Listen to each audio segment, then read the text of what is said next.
Radur lammiin kee cufee lafa kaa'e ajjeesuun dibanne gafarsaa gaditti sa'aatti lakkaa'e har'a yeroo argatee reediyoon si waadee qawween si akaa'e hammam lammii keetiin walii galtee dhabdu mana gumaa lixxaa ilma haa jedheen. Adda bilisummaa Oromoo waraanni asii kufee fi garan itti tarkaanfataa jiru riqicha taanee gitaara utuu hin ta'in ibiddaan taphannee ceesisuudha kaayyoon nuti kaayyanne silumaayyuu.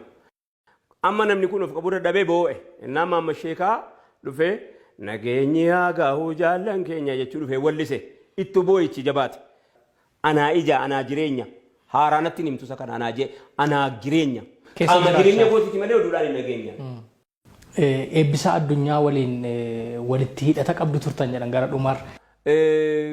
Mucaan kun bicuu hin bareeda itti inaaftes ta'uu malaa waltajjii irrattis hin dhaga'amaan amnis hin jaallataanii gitaara taphataa gadi hin taa'u mindaa hin qabnudha hundi keenya. Guyyaa gaafa boromtamuudhaa duudhaa deemu namatu doolaara 100 ergeef. Mee raayyaan abbaa maccaa artistoota lama waliin raayyaan wareegameera raayyaan qabameera jedhee ka'eera maqaan kee.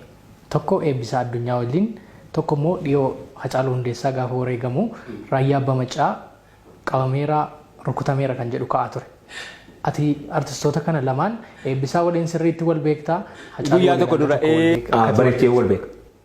Mee isaan lamman maaltu walitti fide? Namni inni kaan garanatti bitamaadha inni kaan gitamaadha inni kaan beeksaatii iyyatti caawwatuun eega jedhee booddeedha eebbisaan duun. Dhimma hawaasaa amantii koonna dirqaa akkanaa ta'u. Finfinneerraa gamoon qabnu eejina lafee guraaraa lataa jalaa qabna yoomiyyuu numan jedha kan. Rakkoon kee rakkoo kooti amantii keetii miti rakkoo namoomaati. Waa'ee teeknooloojii namaa fayyawaana qorannaa baayoloojii.